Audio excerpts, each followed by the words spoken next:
vrai que quand t'as pas habité dans un bâtiment, c'est pas pareil, hein. C'est surtout ceux qui ont habité ici qui, à mon avis, ils auront beaucoup de choses à dire.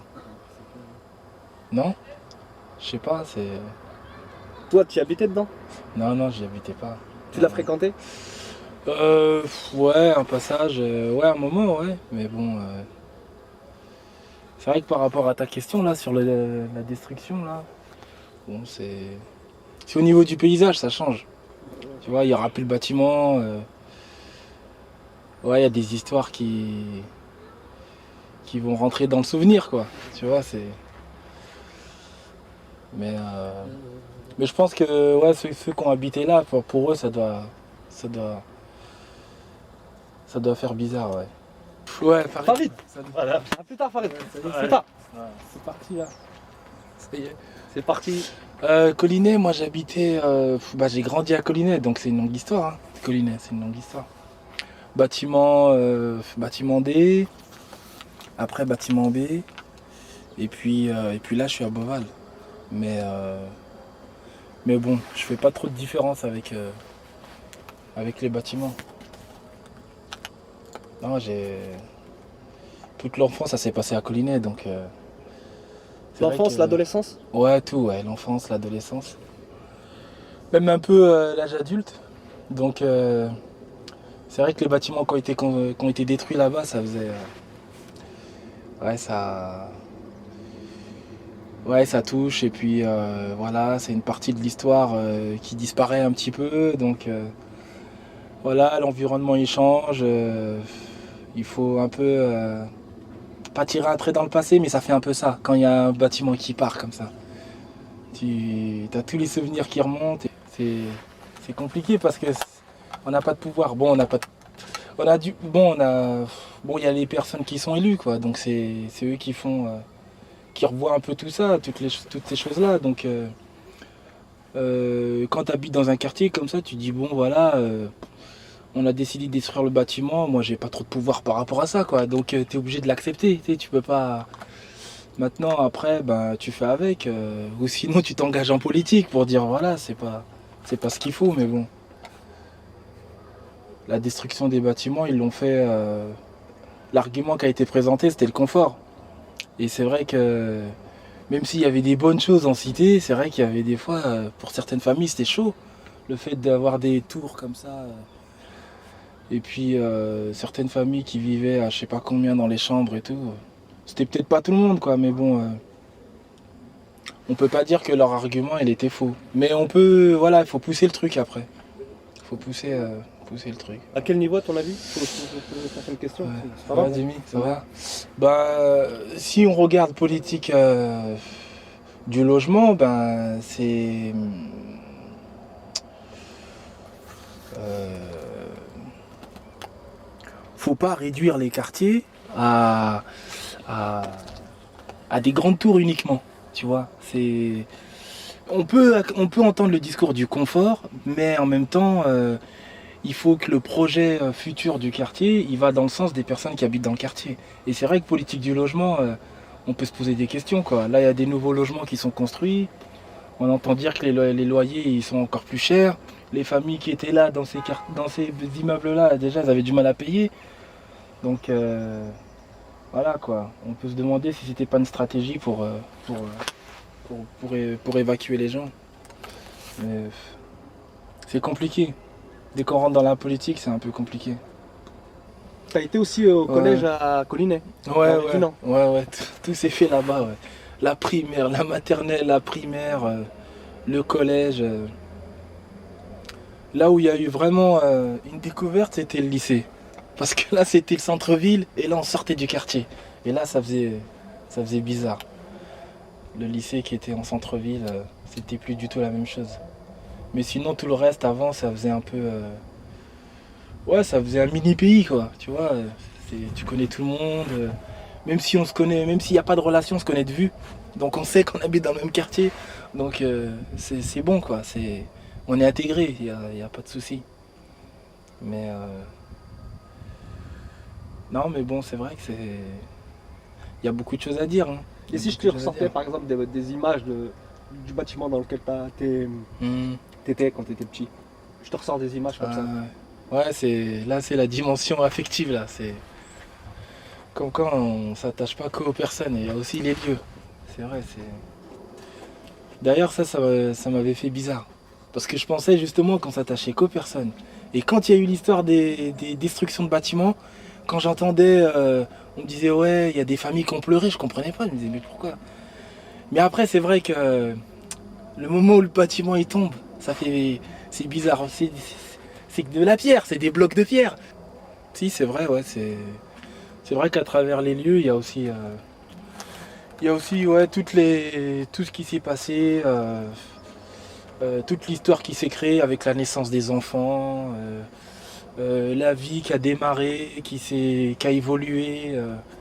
Donc, ouais, c'est pas que des murs, c'est pas que des blocs de pierre, c'est à travers tout ça, il y a une symbolique, ouais, il y a tout ce qui nous relie aux souvenirs et au moment passé dans ces bâtiments-là, ouais. C'est vrai que. Et puis même pour nous, de se dire voilà, on a grandi là, on a. Ouais, le fait d'avoir grandi, quoi. De l'âge de 2 ans, moi je suis arrivé à Collinet, j'avais 2 ans. À 25 ans, j'étais encore à la Pierre Collinet. Donc la CP, toute l'école primaire, c'est les premières parties de foot, tout ça, quoi. C'est les premiers conflits, c'est le passage à l'adolescence, il faut se construire, faut. Justement, tu peux Ouais. nous parler un petit peu, même si c'est rapidement, de cette Ouais. période-là, justement. Je veux dire, je veux pas dire que Pierre Collinet c'était chaud Ouais, ou qu'il y a ouais. beaucoup de délinquants ou quoi que Ouais, ce soit, on va pas ouais. rentrer là-dedans, mais Ouais. qu'est-ce que tu peux m'en dire justement? Toi qui étais de Ouais. l'intérieur justement, Ouais. Bah moi la Pierre Collinet c'est. une sorte de bilan comme ça, de ta vision en tout cas. Ouais. Moi ça n'a jamais pour moi été un quartier chaud. C'est marrant hein, mais on en a beaucoup parlé comme une cité, comme un quartier difficile, mais pour moi ça a jamais été vraiment un quartier difficile. C'est ou sinon si on peut parler de quartier difficile, je dirais c'est un faux quartier difficile. Parce que c'est vrai qu'il y a eu des moments comme dans toutes les cités, il y avait des moments un peu mouvementés, mais c'était vraiment ponctuel. C'est pas, tu viens à Collinet, t'es pas en danger de mort. Tu vois, c'était pas ça. Il y a des quartiers, t'allais là-bas, là vraiment tu te posais des questions. Mais à Collinet, tu venais, c'était plus une histoire d'attitude. Il faut avoir une bonne attitude, faut pas être provocateur. Voilà, Après, il y a toujours des brebis galeuses partout, quoi, qui vont essayer un peu de casser, un peu embêter les gens, mais pour moi, c'est pas un vrai quartier chaud. C'est, c'est un quartier dans lequel il y avait beaucoup de vie. Ouais, puis parfois, de temps en temps, ça éclatait, ça explosait, mais bon, voilà. Donc pour moi, Collinet, c'est un quartier. C'est un bon quartier. Moi, je dirais c'est un bon quartier avec les mélanges de toutes les cultures. Voilà, il y a toutes les tranches d'âge. C'est vrai qu'on était beaucoup de jeunes. Il y avait aussi pas mal de personnes âgées. Donc voilà, bon, il y avait un peu tous les éléments qu'on trouve dans une cité. Mais au niveau de la violence, au niveau du danger dans la cité, euh, bon, c'est vrai qu'il y a il y a un Est-ce que regard. ça n'est pas devenu à un moment donné? Ouais, à un moment donné, c'est vrai que même quand il y a eu le passage à tout ce qui est trafic de drogue, parce que c'est vrai qu'au début, quand on était petit, bon, c'était plus tout ce qui était lié Ça va? Ça va, tu vas bien? Bien. Tu connais Collinet à l'ancienne? Quand il y avait tous les bâtiments et tout ça. T'as quel âge? 19. On avait le A, le B, Ouais, le C, ouais. Ça te dit quelque chose? Ouais, je m'en rappelle. Ouais. Et qu'est-ce que ça te fait de te dire qu'aujourd'hui ces bâtiments ils n'existent plus? Les gens ils se calment. On cherchait du boulot, même s'ils dealent un peu en bas des bâtiments, ils cassent plus comme avant. Ils font plus de braquage, ils font plus. Pour toi c'était chaud Collinet? Ouais, je sais pas, comme tous les guetteurs, hein. Comme 9-3, comme partout. C'était un ghetto pour toi? Bah non. Non, on vit dedans pour les autres, les politiciens, ceux qui font les journaux, ça va. Pas pour nous. Quand tu dis ghetto, qu'est-ce que ça veut dire ghetto? Ghetto. Ouais. Je sais pas, c'est un terme. Mhm. C'est un terme de la ville de Meaux, ghetto. Comme c'est vraiment de ça, parce qu'il y a des bâtiments, il y a du shit, il y a de la cam, il y a des braqueurs. C'est pour ça, les gens ils disent ghetto, mais sinon c'est pas un ghetto, c'est l'instinct de survie. Les gens ils survivent. Hein. La différence entre les deux, c'est quoi justement l'instinct de survie et... Ça c'est rien. Je sais pas, vas-y, dis ce que tu veux. Mais bon, voilà, le fait qu'ils détruisent tous les bâtiments, qu'est-ce que ça te fait? Détruire tous les Qu'ils bâtiments. détruisent Champagne, Cheverny, Chenonceau. Qu'est-ce que tu peux me dire? Quand tu y réfléchis comme ça, qu'est-ce que tu as envie de dire? Qu'ils ont détruit nos tours. Voilà. Parce qu'après, quand ils vont faire des bâtiments comme ça, là, les gens ils auront pas assez pour payer 600 € ça après. Pour ça, ils vont écrouler tout. Après, comment ils vont faire? Ils vont être obligés d'éparpiller. Ils font exprès. Et t'entends justement les gens parler de tout ça ou pas? Ouais, de temps en temps. Ouais. Les gens ils parlent de temps en temps. de ça. Qu'est-ce qu'ils disent globalement? Je sais pas, moi j'habite à Champagne en ancienne, je sais qu'il a écroulé, j'ai le seum. J'étais bien là-haut. Enfin, T'as un regret, t'as de la nostalgie par rapport à l'ambiance qu'il y avait ouais, autrefois bah ou ouais, il y pas? avait une bonne ambiance, mais tu vois, ça cassait pas, ça dealait les gens. Ils ont écroulé tout ce qu'ils savent. Tu veux faire une dédicace? Une dédicace, Ouais, vas-y, j'ai pas pris ta tête, je prends juste ta parole. comment ça? Vas-y, fais une dédicace. Une dédicace de quoi? À qui tu veux. Ça va passer où ça? C'est pour moi, c'est pour moi. Ah, c'est pour ça. Je sais pas, hein. Tu fais une dédicace ou pas? Je te fais un petit texte, tu veux. Vas-y. Bah vas-y. Vas-y, c'est parti. Vas-y.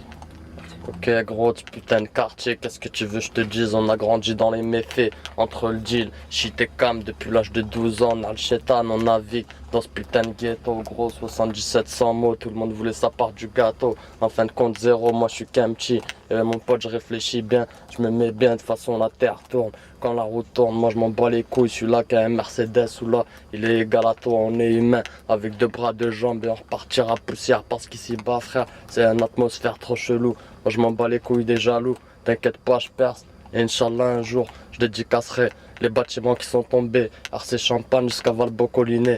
Moi je m'en rappelle à l'ancienne, je te le répète, on était là, fonce des soupacs d'Enken. C'est pour ça moi je fais pas le one again. Mon département c'est Mansen, on va te jeter dans la Seine à coup de cutter. Non moi je chante de temps en temps comme ça, avec Arco, je vais au studio avec Carlin, ça. De temps en temps. C'est quoi ton blaze? Face. Bah, à plus tard, à plus tard. Ouais, salut. Non, mais c'est intéressant parce qu'il le dit, quoi. Qu'en fait, il était bien. À Champagne, il était bien. Que, voilà, il n'avait pas forcément. Il vivait pas forcément mal, quoi. Au contraire, même. Et que du coup. Et c'est peut-être ça qui fait que, au moment de la destruction, il y a comme un sentiment d'injustice ou un truc comme ça, tu vois.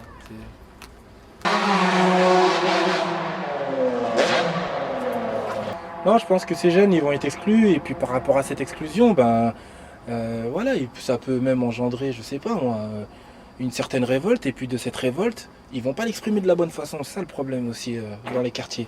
C'est que le fond, il est juste. L'idée de fond, elle est compréhensible parce que ça part d'une injustice et on est tous d'accord sur le fait de défendre les injustices.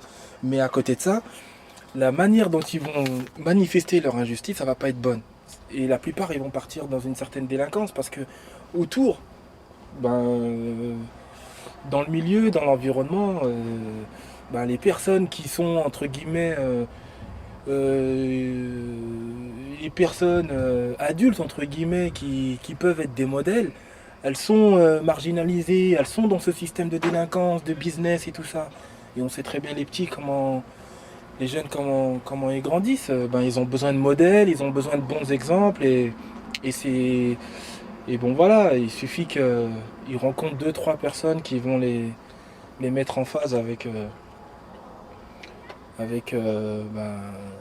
tout ce système de délinquance et ils vont garder cette idée de fond qui est bonne, qui est de défendre la justice.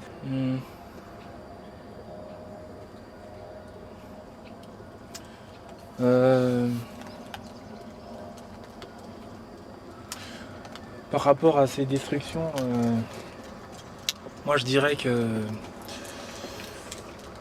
je reviendrai encore sur le sentiment d'exclusion, sur les mouvements de population, le fait d'être baladé. Du coup, ça fait générer un sentiment d'inconsidération. D'angoisse? Ouais, d'angoisse. Après, dans tout ça, il y a un truc qu'il faut ajouter, c'est tous les problèmes qu'il y a autour, liés à l'emploi, problème des parents qui ont des difficultés à s'en sortir financièrement dans les charges qu'ils peuvent avoir, la difficulté des enfants à poursuivre un programme scolaire, un cursus scolaire et tout ça. Donc tout ça on l'occulte. Mais bon, pour rester vraiment que sur le logement, je pense qu'il y a ce côté, ce sentiment d'exclusion. Ce sentiment d'avoir été leurré parce qu'on dit voilà, on développe tout un programme de réhabilitation urbaine, mais nous on n'en bénéficie pas. Donc du coup, on nous ment et puis il n'y a aucune attention qui est portée sur nous, envers nous. Donc voilà, donc à un moment donné, ça ressort dans les révoltes urbaines. Quand dans les cités, il y a eu tout ce qui s'est passé, la révolte des jeunes de banlieue. Même si pour certains actes, on est tous d'accord pour dire que c'est condamnable parce que voilà, il y a quelques délinquants qui en ont profité, qui ont tout cassé. Mais le fond, c'est ça où il faut s'intéresser. Le fond, il est là. Le fond, c'est que on nous met dans certains secteurs où on est entre guillemets abandonné. Et c'est un peu ça qui ressort de ces révoltes. Voilà. On veut dire que la base de notre histoire, c'est l'injustice. Même si nous, après, on s'inscrit dans la transgression de la loi, ce qui nous a amené dans la transgression de cette loi, c'est parce qu'on a été injuste envers nous. Au départ, on est arrivé, bon, on a essayé d'être correct, on a essayé de s'intégrer, on a essayé, pour la majorité, peut-être pas pour tout le monde, il y en a toujours qu'on déconne, mais pour la majorité, c'était ça. Mais ensuite, à force de rejet, eh ben, il y en a qui ont basculé dans la transgression. Et puis c'est ce qui donne des bandes de 15 à 18 ans qui cassent tout. Et après c'est clair qu'on va leur dire c'est pas comme ça qu'il faut faire, mais bon, eux voilà, c'est ce qu'ils ont trouvé, et même s'ils savent que ça se fait pas, que c'est pas que c'est de la délinquance pure, c'est de cette manière-là qu'ils vont se distinguer et qu'ils vont penser qu'ils vont trouver c'est la solution qu'ils vont trouver pour se faire entendre. La preuve, ça passe à la télé. Ça passe à la télé, donc ils se disent on y va, c'est bon. À un moment donné, il y avait une compétition de quartier, 15 voitures brûlées là-bas, 28 là-haut. Après le Strasbourg, ils se disent ouais, nous aussi on va en faire 35. Bon, le jour de l'an, tout le monde sait que ça va partir en live. Mais voilà, je veux dire. Et puis bon, je sais pas, mais bon, si on pousse le truc un peu plus loin, peut-être qu'au niveau du gouvernement, ça joue aussi, ça fait un peu le jeu de la politique de l'intérieur, la mise en place de casernes. Voilà, la construction de prisons, le discours sécuritaire. Parce que voilà, je veux dire, beaucoup de solutions ont été avancées par rapport aux problèmes de banlieue. Il y a des chercheurs, des sociologues qui ont étudié toutes ces questions-là, mais bon, après, c'est un peu compliqué. Donc le lien entre ces 400 000 logements, ces 400 000 bâtiments qui sont détruits en France et la révolte des banlieues, bon, il y a... Il y a peut-être pas un lien de cause à effet direct, mais c'est un élément qui participe, tu vois. De façon indirecte, je pense que ça participe aussi à ça, quoi. Donc voilà, quand tu rentres chez toi et tu vois que tes parents ils se tiennent la tête à deux mains parce qu'il y a une facture, parce que le loyer il est élevé, et puis ou parce que le père il est énervé parce qu'il se dit dans quel logement on va me placer.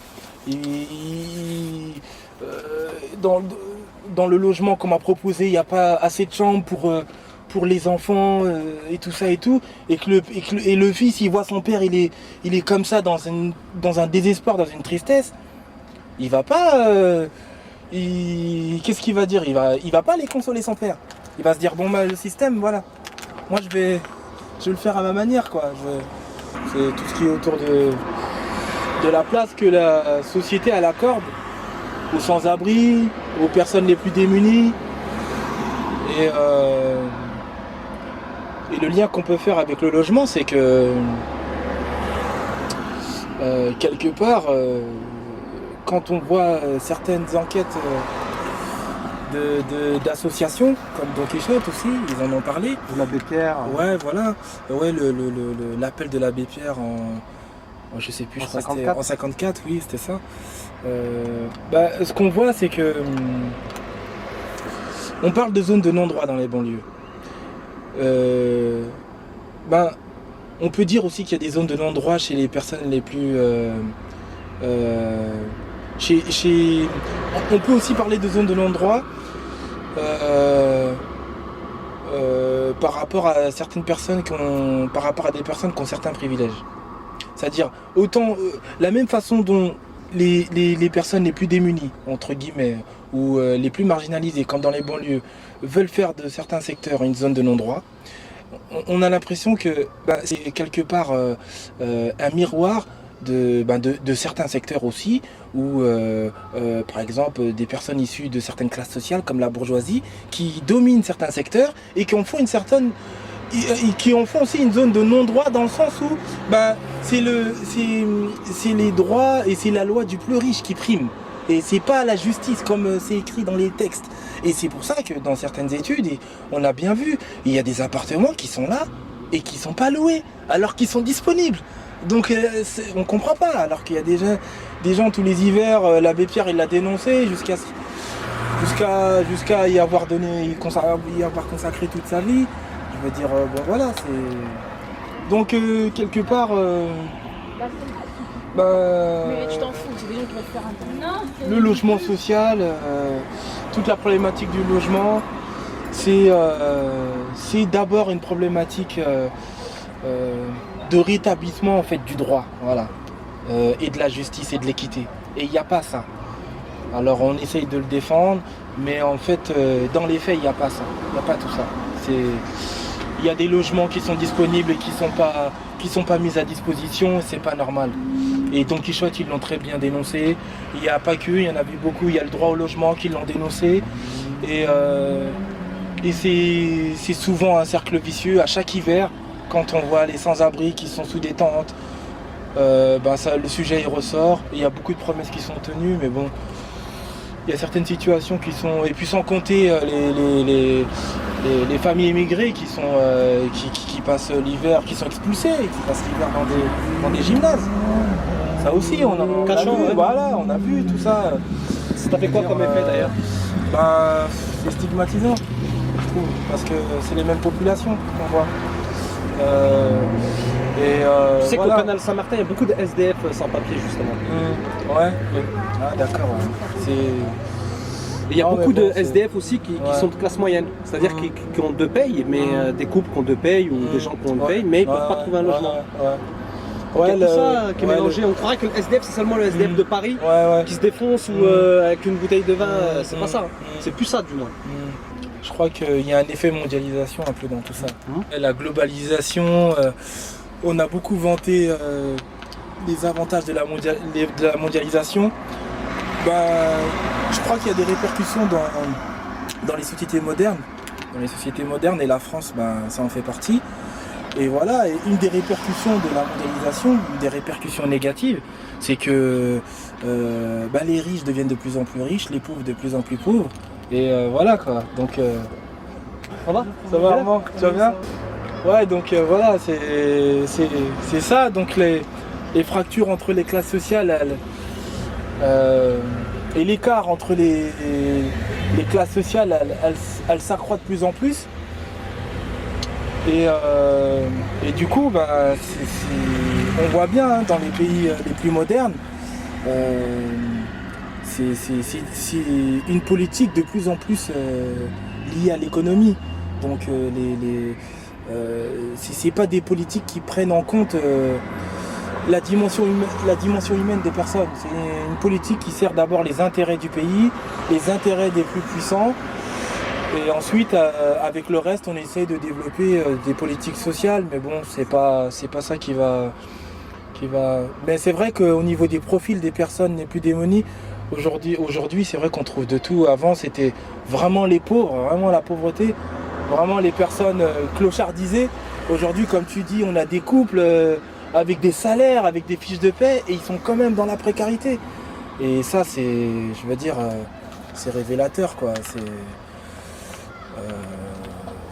Ouais, c'est ce que certains ont dénoncé à travers les nouvelles formes des insertions sociales, quoi. Je veux dire, mais bon. Alors un dernier mot, Karim, dernière phrase. Ouais, ben moi non, moi je crois que c'est intéressant de réfléchir sur tout ce qui se passe. Je crois que c'est bien, c'est un bon truc. Les questions que tu poses, c'est l'initiative là, à travers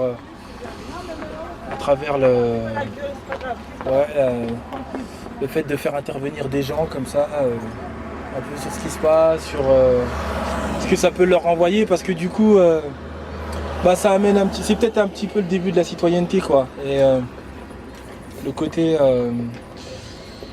acte civique où il faut quand même s'intéresser à la politique, il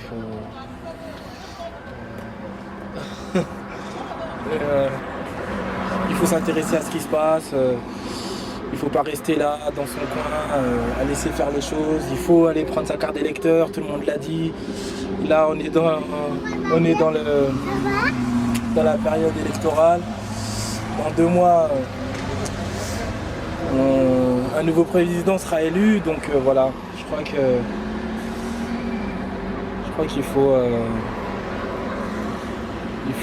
investir ce type d'initiative, quoi. Donc moi c'est ça, moi c'est le fait que à un moment donné il faut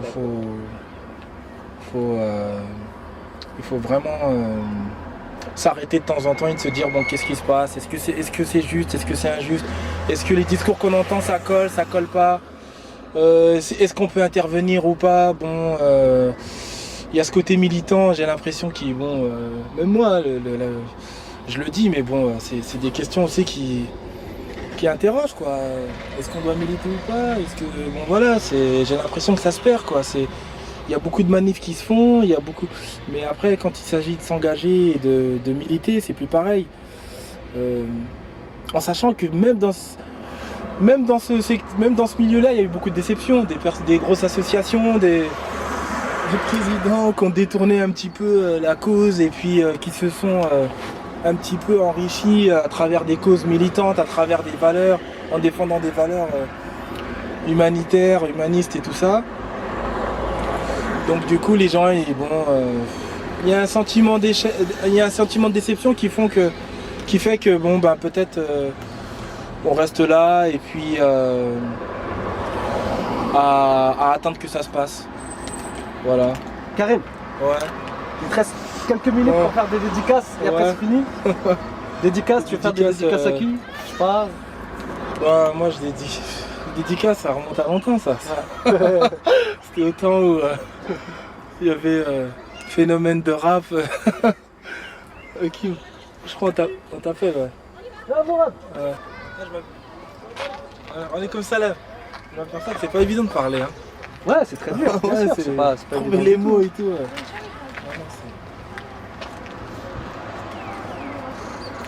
Non, mais c'est intéressant, quoi, c'est bien. Et ça fait réfléchir, quoi. Non, mais bon, c'est... Karim, t'as quel âge? Moi, j'ai 32 ans. Ah bon? Ouais, j'ai 32 ans. T'es français? Ouais, je suis français, ouais. C'est lui le meilleur d'homme. Bon, on est là, gros, on représente le quartier en ce moment, c'est cru, t'as vu, mais bon, on essaye de s'en sortir, hein. On passe le permis B, t'as vu, histoire d'aller sur les champs, faire le tour du rond-point. Karim l'ancien, filme-le. Les anciens boxeurs, t'es là. Si, on est là, hein. Pépère, hein. On cherche un CDI. Sarkozy, bâtard, va. Mets-nous des CDI. Tu l'as pas vu là? Qui? Il cherche un CDI. Ouais.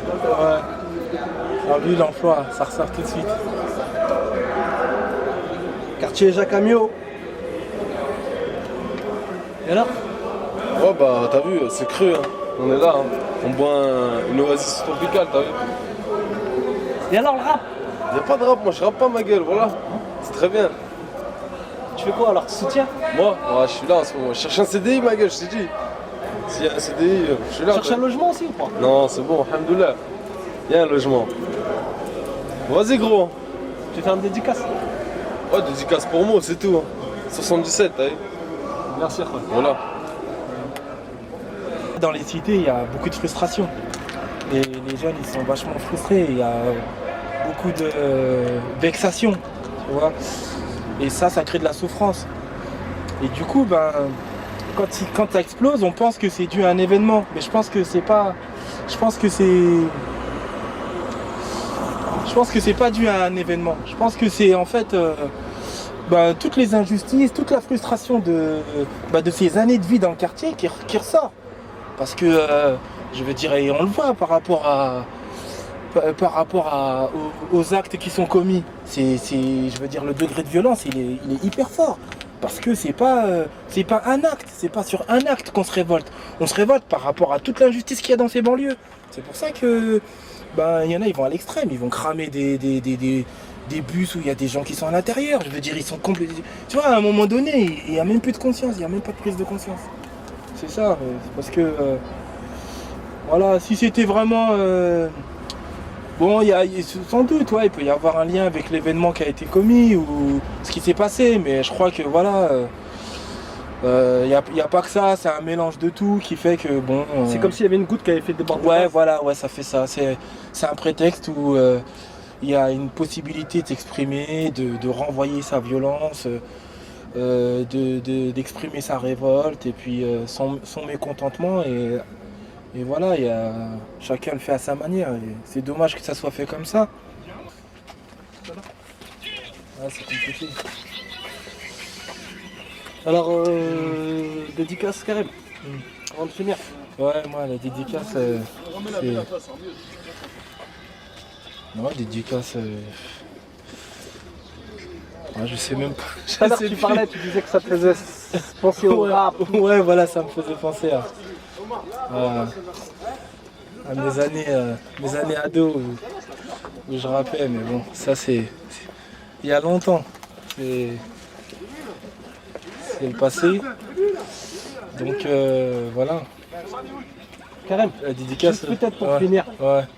Raconte-nous un petit peu cette histoire de rap là. C'est quand que ça a commencé? Ça c'est. Ouais, c'était les années ados. C'était. Voilà. Ça participe un peu de ça, tu vois, aussi de vouloir s'exprimer. Le rap, l'histoire du rap, c'est ça, c'est les personnes qui sont d'abord des personnes qui ont été marginalisées aux États-Unis et qui se sont senties exclues, rejetées de tous les côtés, de partout, inconsidérées, et qui se sont dit, voilà, il va falloir trouver un moyen de s'exprimer. Et le rap, il est né de ça. Voilà, donc après c'est arrivé en France et puis dans les banlieues. Et comme par hasard, ça a été investi dans les banlieues. C'est pas un hasard. C'est marrant, hein, tu vois. Ça n'a pas été investi dans les beaux quartiers. Tu vois. C'est ça que... Comment t'as connu? Bonjour monsieur, lui il veut pas que je le filme. C'est quoi, je veux pas que tu Je t'ai filmé en cachette. Ça va Amine? Ça va les gars? Bien? Alors tu vois la vidéo de notre soir là? Bien sûr, bien sûr, bien sûr, elle est là, elle existe. C'est beau souvenir, ça va la garder. Bien sûr, on va la garder. Regarde, tu vois, tu crois le filmer, hein. Mais tu me filmeras pas. Eh, lui, Passe aux enfants de lui, télé, à moi. c'est qui lui? Tu sais, c'est qui lui? Il se cache un mot. Parce qu'il est recherché par la police. Tu connais Safiou? Ça va bien? Bien. Oh les gars, Hussein. Oh là là. Salam alaikum Hakim. Ça va? Tu vas frérot? Ça va? Bien? Alhamdoulilah. Ça va, cool. Ça va. Tranquille, ça va? Bien? Alhamdoulilah. Ça va? Qu'est-ce qui se passe? Qu'est-ce qui se passe? Salam alaikum Hakim. Alors j'aimerais vraiment immortaliser le moment. Ça fait super longtemps que je t'ai pas vu Hakim, mais qu'est-ce qui se passe? Tu deviens quoi? Mais comme tu peux le constater, le quartier change. Et nous-mêmes on avance, hein? Chacun chemine de son côté. Pourquoi tu prends son nez? Il veut pas que je le filme. Hakim, Dis-moi. Non mais t'as raison, en plus c'est une vraie question. C'est-à-dire que moi je suis pas pour prendre le visage. oh, Mustafa Najay. Oh Najay. Bah, Karim, juste par rapport au. Peut-être je te pose une question par rapport au rap. Ouais, le rap. Ouais, donc voilà, le rap, la base de départ, c'était ça, hein, c'était s'exprimer. Faire passer un message, utiliser ce moyen d'expression musical pour toujours pour dénoncer les injustices, essayer de se faire entendre à sa manière, même si c'est vrai que le top c'est de devenir un artiste reconnu, être avoir sortir un label et tout ça quoi, toute la machine. Bon, ça n'a pas été jusque là, mais bon, mais ça voilà, ça m'a fait du bien de réfléchir sur des textes, tu vois, il faut les écrire toi-même. Bon, il y a tout ce travail autour de la langue, du français et tout ça, quand tu viens de la banlieue et tu es dans une culture banlieue et que tu vas à l'école, c'est bien parce que ça te remet un peu dans le système scolaire où on t'apprend à parler. Et c'est vrai qu'à travers la musique, à travers le rap, il faut jouer avec les mots, donc du coup ça te donne un intérêt pour la langue, quoi, pour les textes, quoi. T'as commencé à rapper à quel âge? Ouais, je sais plus, je crois 17 ans, un truc comme ça, ouais, je crois. En 6ème 18 ans. 6ème, 5ème? Non, Déjà, non, tu- 4ème. Moi j'ai souvenir que tu reprenais des textes d'autres rappeurs. Ouais, voilà, ouais. Pour qu'ils squattent. Ouais, voilà. Formule Ouais. secrète, Ouais. de cette époque-là. Là. Ouais. Non, mais là où je m'étais vraiment décidé, ouais, c'était. Ouais, je crois que j'étais en 4ème, je devais avoir 15 ans, un truc comme ça, ouais. Non, mais bon, voilà, quoi, c'était. C'était une. Ça va? Bien? Comment tu vas? Tu vas bien? Tranquille. Ouais. Donc disais, Karim, t'as fait partie de groupe de rap justement? Ouais, bon, on avait des petits groupes locaux. Petits groupes. Ça me fait bizarre de parler de ça. Je me revois avant quand je rappelais, c'était. Plus j'étais à fond dedans. Tu te souviens Charles Cros? Ouais, je me souviens. Ouais, les salles où on répétait. Non, c'était une bonne expérience. Voilà, c'est. Je pense que. Ouais, on a appris des choses. Et Comment il s'appelait ton groupe? donc, c'est Extrême Limite, ouais, je crois que c'était ça, ouais. Extrême Limite, ouais.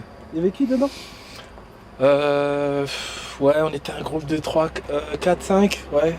Michaelou, Antonio, Junior, il y avait qui d'autre encore? Après, c'était les danseurs, après.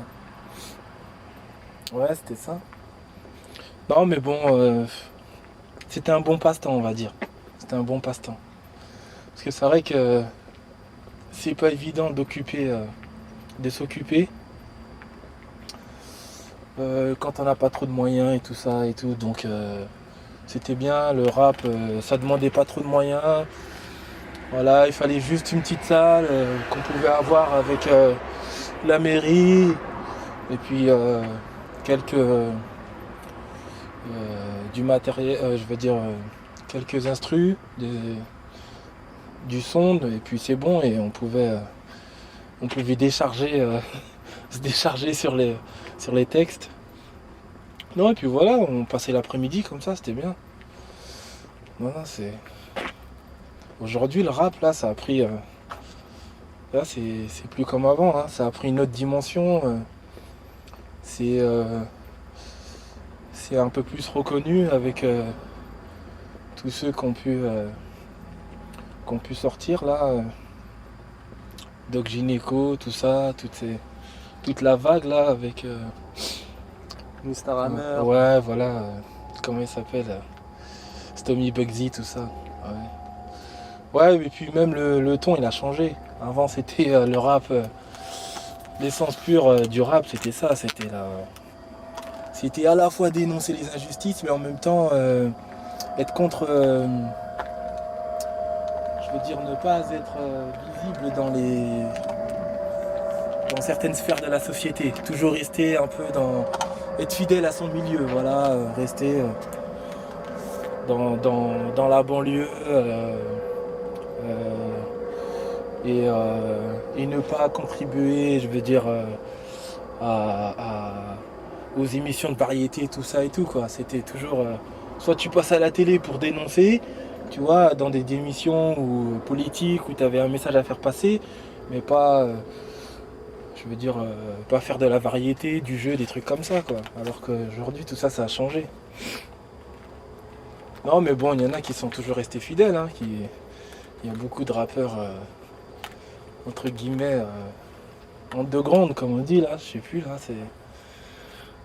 Mais ça me fait penser un peu aux révoltes qu'il y a eu dans les quartiers, c'est que le message du rappeur, il est bon, l'idée, elle est bonne, mais les mots qu'il va utiliser pour le dire, soit c'est trop vulgaire, ou trop, tu vois, trop violent. Donc du coup, les jeunes, je veux dire, ils s'identifient beaucoup à ces rappeurs.